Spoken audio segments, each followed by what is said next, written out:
Good morning, everybody. Thank you so much for being at our presentation today on Talking Circles, Building Resilience, and a trauma-informed approach to education. When I've attended several conferences in my life, and I've always admired the icebreaker portion of the conferences. And I always said to myself, if I ever have to present, I'm gonna tell a joke. So when I was asked to present, I thought, oh man, this is not as easy as I thought it would be. But I had to be true to my word, so I'm gonna start off with that joke.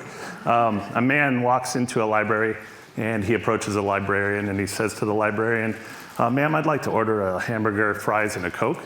And the librarian looks at him strangely and says, sir, this is a library. To which the man replies, oh, I'm sorry. I'd like to order a hamburger, fries. All right, well, good. Thank you. My name is Mark Evanoff, and I'm one of the co-presenters today for our presentation. Our presentation today is going to be about talking circles in the innovative way that we've utilized them at our school. We feel that it's a good tool that a lot of you can bring back to your schools as well. Before we do that, I'm going to give you a little bit of a history of our school and a little history of our talking circle. And then I'm going to pass the mic over to my co-presenter, David Ashby. So for Fusion Charter is a school located in the Central Valley of California, specifically Turlock, California. We reside on the west side of Turlock, which is historically a low socioeconomic area of town. We were created by AspirNet, which is a family-based social service nonprofit agency. We worked with cooperation with the Turlock Unified School District to create a school at the time to work with a lot of AspirNet's group home students.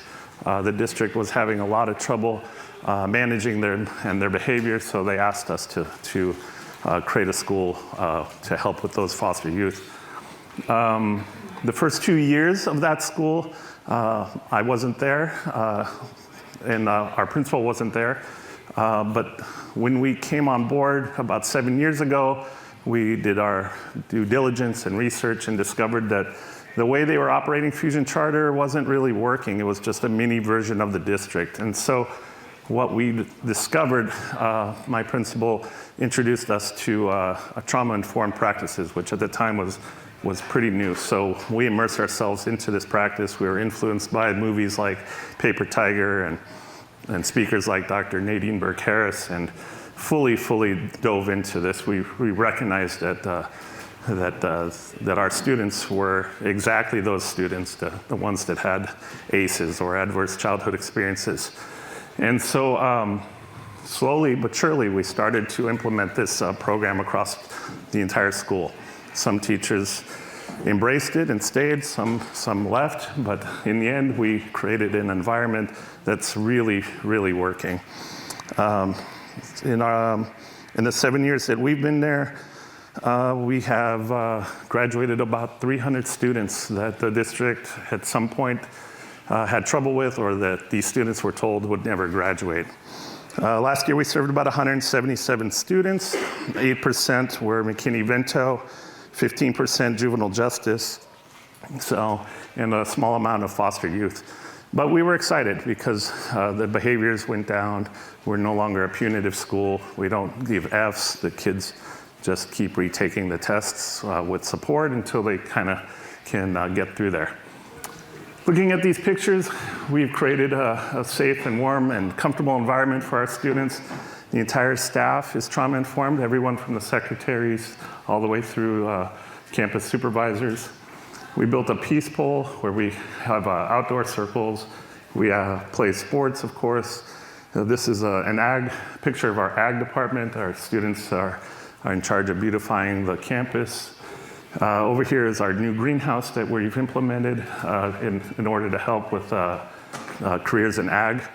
And in the middle is my dog, Pablo. Pablo is a therapy dog, and he comes on campus once or twice a week. The kids love him, and he's a big fan of the school. So a little bit about our talking circles. Mr. Ashby is our assistant principal. He's a subject matter expert in the talking circle field. He attended a bunch of trainings and then came back with around 2019 and said, I think this is an excellent way we can start to utilize this with our school and help with communication with our students. And so he asked me to help him get that off the ground by just ensuring that it was therapeutic and that we were being sensitive to trauma-informed practices. And so David created a pilot program the first year, and we used the youngest students in our group to implement it, and it was very successful. And then the pandemic hit, and we all stayed home. But the nice thing is we have an online curriculum, so it didn't affect us too much like it did some of the districts. But when we came back, we realized this was a good opportunity for a fresh start. So we implemented the talking circles throughout the entire school. Every teacher now does it once a week. All the students are introduced to it on their orientation, and they participate through it once a week. And we'll talk to you a little bit about the talking circles and how they can help and benefit not just with the student engagement, but trauma-informed practices, school culture, communication. We'll also discuss the innovative ways we use them. We don't just use them for conflict resolution, which is the typical way that most talking circles are performed. We use them in our student orientation. We use them for staff meetings. We use them for new hires. It's been very successful for us, and we're excited. We realize that not every school can implement this school-wide, but there might be someone in here who has a class that they would benefit from.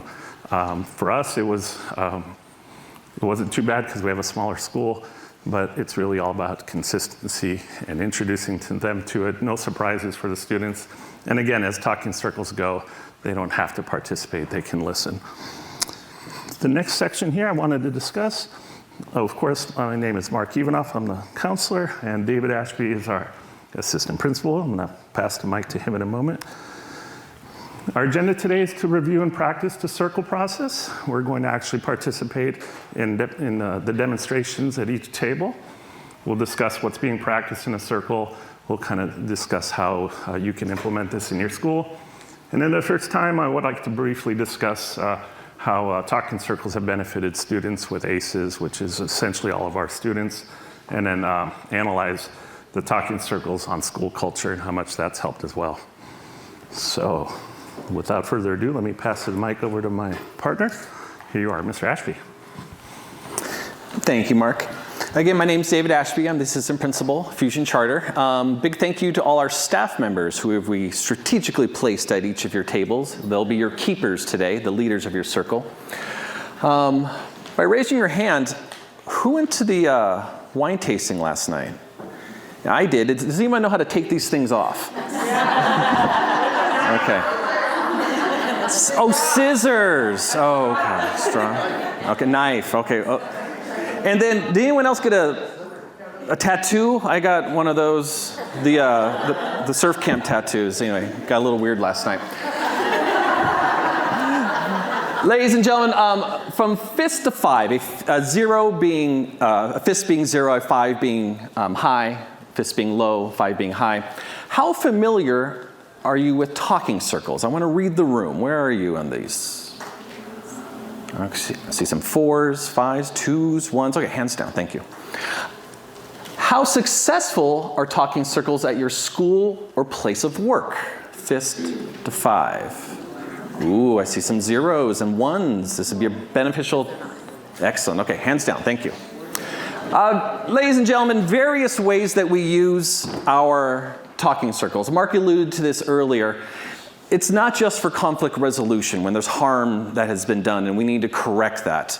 You can see from new student orientations, I'm the campus culture administrator, so I see a lot of day one of students when they come into our class or our school. And so we take them on a tour and we sit in a circle. We want them to have that experience of knowing what a circle is, the talking pieces, the centerpiece.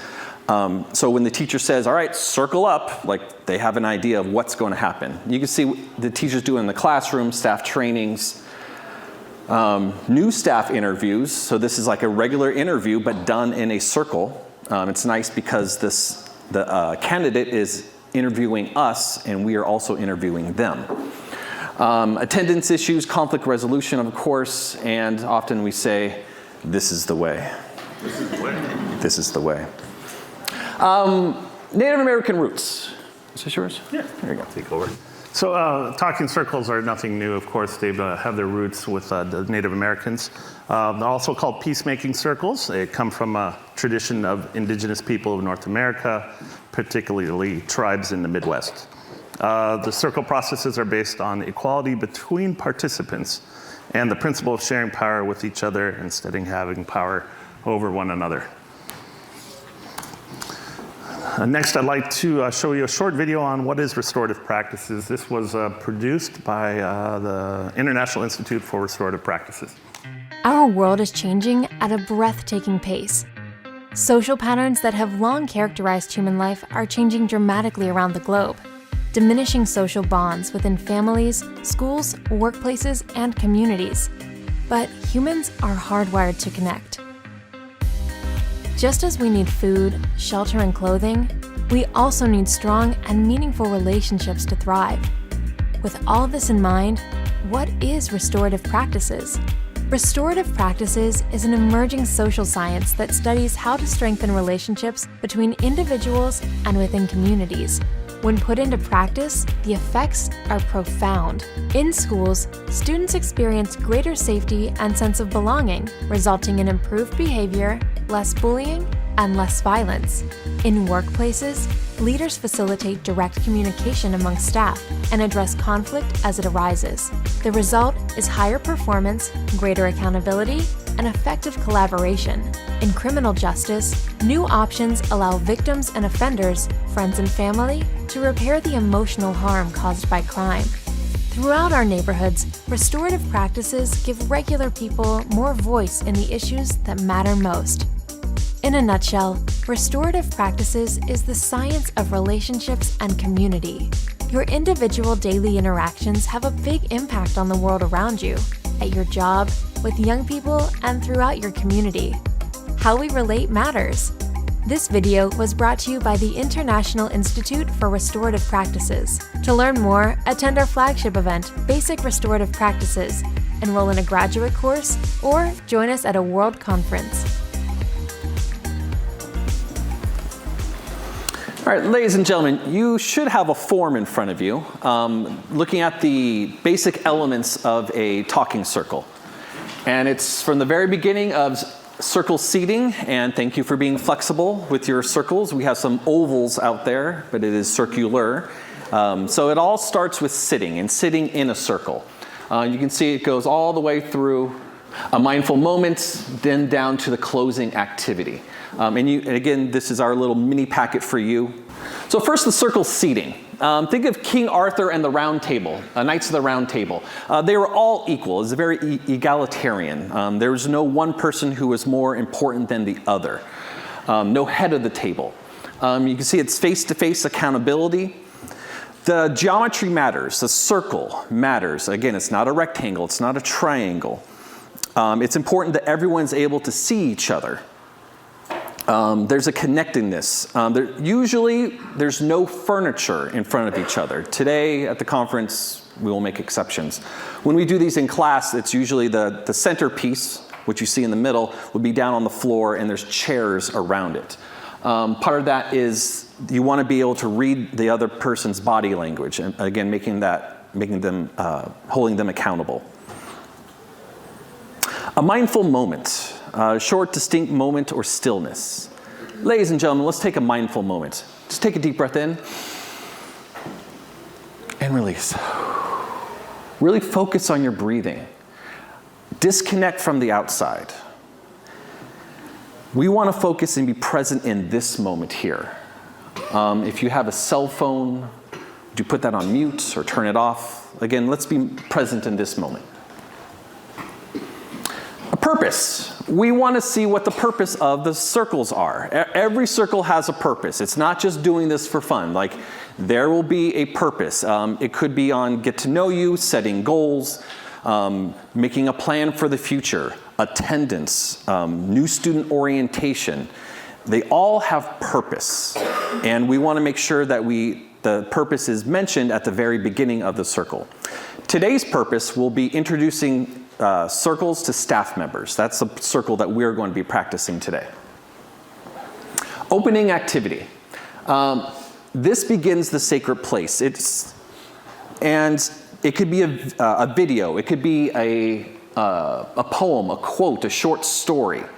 It is always relevant to the purpose. So if you're going to have a video on attendance and the importance of attending school, well, that shouldn't be about getting in a fight. Like, it has to be related. The centerpieces. On your tables, we've put some centerpieces down, and it's usually a circle. Today we have the placemat, and it should tell a story. It should tell a story, and people should contribute to that centerpiece. So you can see the shells, the little trophy, the succulent plant. It's a place for us to focus our eyes, to focus our attentions. Sometimes during circles, it gets a little awkward. It gets difficult to have that conversation and look people in the eyes, especially when there's harm or conflict that's been done. You focus your attention in the middle, let that energy go out to the others in the circle. Talking pieces. Now, talking pieces are usually brought by the participants. The talking piece is the most important element of the circle. It's something that's passed hand to hand around the circle. You work together to have this conversation. You don't skip people. You don't throw the talking piece across the circle. It is always worked around the circle. Now, here's the beauty of the circle. You are invited to speak. You may always pass and say nothing, and that is okay. Just being present in the circle is enough. Also, introductions, check-ins. It's not so much what is your name, but what do you want to be called? My name's David Ashby, but I prefer just to be called Ashby. So we want to honor what people want to be called. It might be a nickname. It's a chance for them to share about themselves, get to know each other better, making that connection. Again, these circles, the whole purpose to these circles is to build and maintain relationships, to make connections with other people. Values. We want to honor what people value on the inside, their feelings. It's not like I value my shoes or I value my car. It's not a material value. It's like honor, respect, loyalty, teamwork. These are the values that we want to bring to our circle and honor in that circle. Here's a quick video about values. Imagine values are like flowers that like to be picked every day. Values are like an inner compass. They are what matter to you deep in your heart.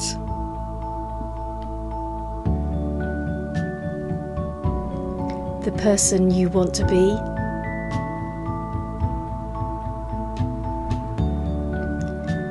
The way you would like to treat yourself.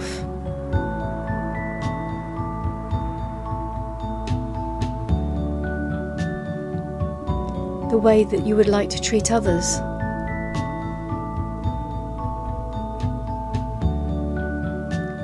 The things that you feel passionate about.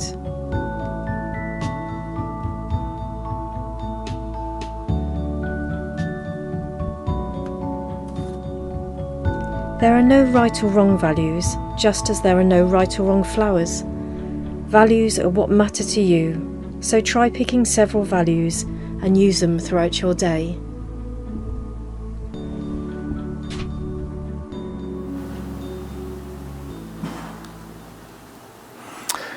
The guidelines.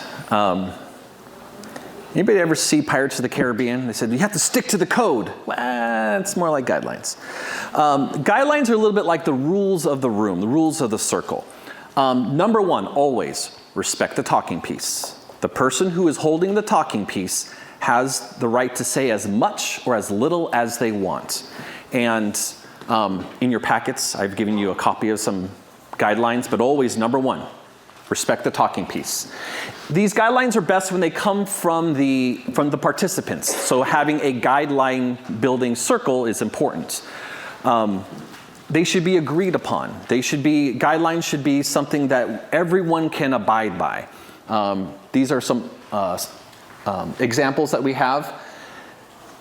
If things start to go sideways within a circle, the keeper, the leader of the circle, can always refer back to the guidelines of listening from the heart or respect the speaker if someone's talking and interrupting them while they're holding the talking piece.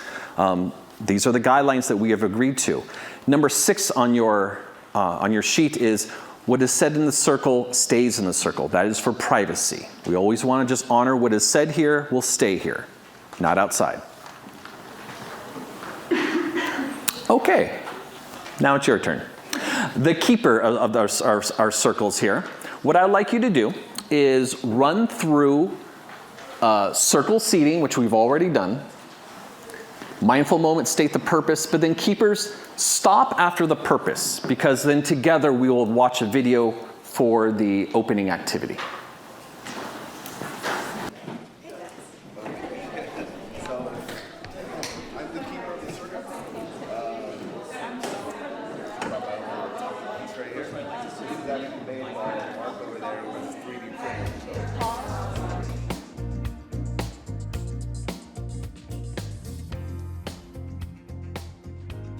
The talking piece and centerpieces are very important parts of the talking circle. In a talking circle, the talking piece signifies that a person has the right to speak, and they can say as much or as little as they want. But the beauty of this is they can also pass and say nothing. In a talking circle, people are invited to speak, but they are not required to speak. Yes, why do we stay out of sight of the windows? Pass.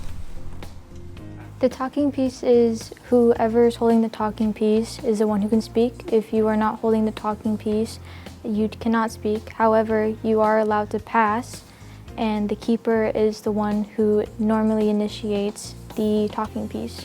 Sitting in circle is enough. We pass the talking piece from hand to hand around the circle, working as a group to have a conversation. The centerpiece is also important. It tells a story. It's a place where people can focus their eyes. Oftentimes, it's difficult to look at people in the eyes during hard or awkward conversations. So we focus our attention in the middle, and from there, the energy goes out to the others within the circle. So what it means to speak from the heart and listen from the heart means that you speak with respect and that you listen with respect. Listening from the heart is to be respectful towards the speaker and try to understand what the speaker is coming from. When we speak from the heart, it is important that we are staying on topic of whatever the leader or the keeper has said and asked us, and so we are able to give meaningful responses. I think talking circles are beneficial because everyone can get to know their teacher and they get to know their other classmates. So even though you may not talk to each other outside of class or outside of school, and even though you may not continue talking to one another, you can still know at the end of the day that that is what your classmate enjoys and that is what your classmate prefers in something. I enjoy it. I like to talk anyway, so it works for me, and it's good, like he said, to get a chance to get to know one another. I mean, we got to learn, I know what you like to eat. You love carne asada tacos, well, I'm going to remember that for later. Talking circles prevent reactive conversations by having a structure to the circle. A reactive conversation is something you might see at the dinner table growing up as a kid. You have to blurt in and get your answer in or get your point across and maybe cut off other people. That's not how a talking circle works. Talking circles are a structured conversation by passing the talking piece around the circle. Everyone can say as much or as little as they want. We always say, just say enough. And enough might be nothing. and that's okay. It's hard to reach some of our students sometimes, and it's hard to have them open up, especially with our population. So I really, I brainstormed and I thought, what should we talk about? How can I get these students to open up? And so I actually picked the subject of bereavement. I've lost cousins, I've lost friends, in my hometown due to drugs, due to crime. And so I noticed that our students, were involved in some of this stuff. Their family members are involved in some of this stuff. They come from low-income neighborhoods. And so I picked that subject for a reason. And it was my favorite because that subject right there was students that have never ever said anything in circle.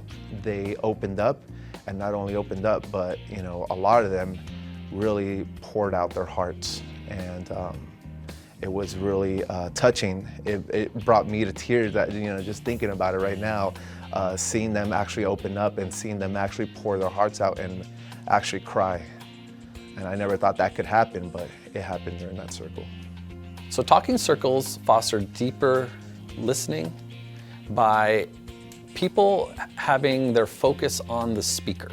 When someone is speaking, when they're holding the talking piece, the others in the circle are really focused on what they're saying. They know that they're not going to be blurting in, they're not going to be cutting someone off, so they can focus their complete and total attention on that speaker so they can help with the talking process and the listening process. I would personally recommend talking circles to other schools because I wish they had these restorative justice circles when I was going through school. Growing up, I wasn't very open with my ideas, with my emotions, so I suppressed a lot of stuff, and it ended up exploding in a lot of different negative ways. And so I wish I had a safe environment to actually talk about this stuff, to actually, let these emotions out, let these opinions out, and know that I wasn't alone.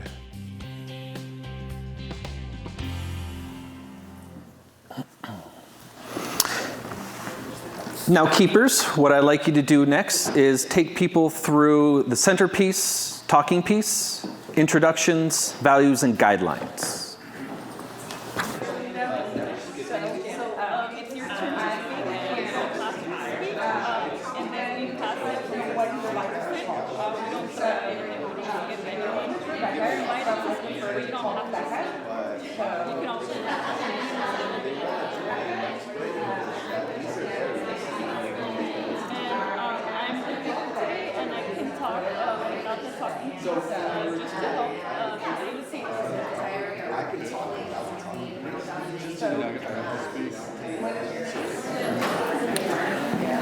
Now, what exactly is happening in this circle? There is respect. Respect each voice. Each voice is given the opportunity to speak. Each person is listening with respect. There is equality. No one is more important and has no more rights than other people. If you're a teacher and you're a student, you're both equal within the circle. Parents and students, you're all equal. Then we have a responsibility. No, empathy. Develop our ability to connect with others. By sharing what our values are in our circle, what's said in the circle stays in the circle. Sorry, ladies. You may have similar values, and so that's another way of making those connections with people. Problem solving. It is a group effort. It's not just one person dictating what's going to happen. It's a collective ability. Responsibility. With words and actions. There's no hiding in the circle. You can't hide behind a desk. You're in a circle, your whole body language and what you say and how you present yourself, and you're responsible for your actions and your tone. Self-regulation. You have to wait to speak. You have to delay what you have to say until it's your turn to speak within that circle. Also, there's a shared leadership. The circle allows for the gathering of people Everyone has an opportunity to be a leader within that circle, to share, to give their own truths. Your perspective is your truth, and each member is a leader. Everyone owns the decision within the circle. Everyone has a voice to be heard. Now, what we've done is we've gone through circle seating through guidelines. Next, keepers, I'd like you to run through trust building, discussion, and let me know when you're ready with the closing round, and then we'll do the closing activity. So keepers, what I'd like you to do is continue with your script and go with trust building. Sorry guys, a little bit off script, excuse me, sorry. The elements of the circle first, and then we'll practice. Sorry. Trust building. The keeper goes first. It's a chance to share stories. This is the first time to make a connection with the people, an increased understanding, and it's time to hear everyone more clearly. The discussion rounds. These are the meat and potatoes of the circle. We explore the purpose. We draw out reflections. This might be an activity. You might do like a think, pair, share, and then come back to the circle. This is where the meaningful part of the circle is. And then there's the checkout round. Participants share their thoughts about the circle, and the keeper will go last. The closing activity will be in the same style as the opening activity. So if you had a video in the beginning, you'll have a video in the end. Now it's your turn. Keepers, please start with trust building. So that's what you do with your students, like, oh, can we all respect these guys? Can we all? Alright, so in round one, it says, what is the highlight from Morro Bay, either at the conference or around town? So what is your highlight from Morro Bay around town? For me, I really love the wine tasting today. I don't know for any I'd like to do have our closing. I want to be mindful of time. That clock's slow, and so we're coming up to the end of our time here. So I'd like to do our closing activity.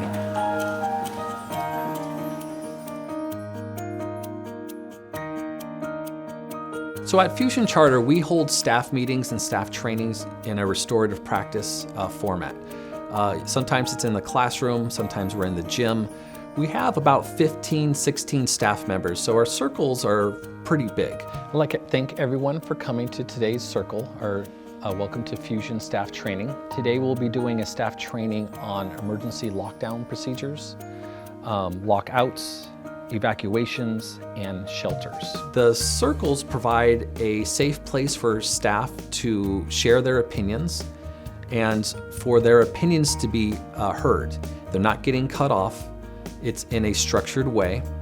Other times, staff just want to listen. They don't want to say anything. They agree with everything that's being said. So we don't open the door for anyone? What if there's a student outside?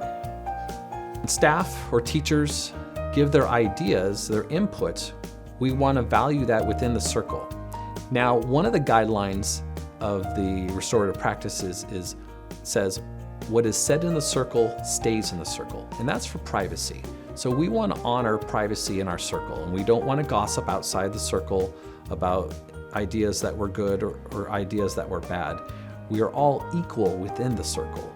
Talking circles can build team relationships because you get to know a person on neutral grounds. Sometimes you're not talking about a real issue. You're talking about something like the weather or, my favorite food, or just some things that are just non-threatening. And so it allows us to find out what we have in common with each other and what we might have differences, and you just get to know a person on a different level. Kind of like King Arthur and the Round Table. There was no head of the table. Everyone was equal around the table. Similar how the teachers, the principals, the support staff, we were all equal within that circle. Oh, Abe, welcome. Hey, I just got done with my Comic-Con class. Sorry about that. Okay. Thank you for joining us. Now that our circle is complete, we're going to continue with our training.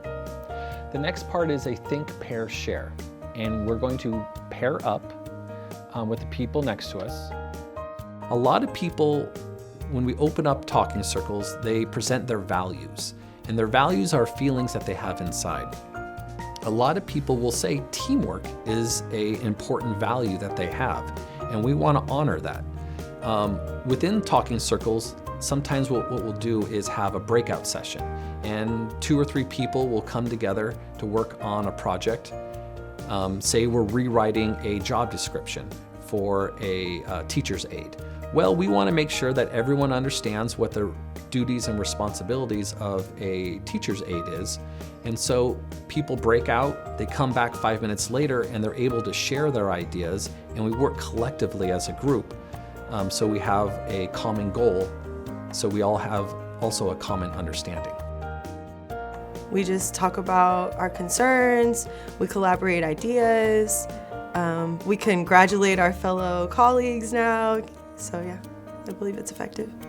And so doing this in a structured way is the best way to get feedback. If people want to say something, they have the opportunity, but they also have the opportunity to pass and say nothing. What we value is when people are giving their input, we can then incorporate their ideas, their input into that policy. It makes it more of a team building activity.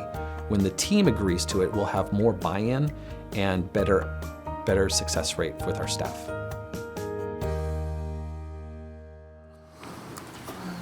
Because of the time, we're going to scroll through these. We mentioned, of course, briefly how talking circles would help with students who've experienced ACEs as well as school culture. So even if you're at a school with students who don't have a lot of ACEs, it's certainly a benefit for those for school culture. With that said, we will be mindful of time and we will say goodnight. And please have a great lunch. If you have any questions, please come up and let us know. Thank you.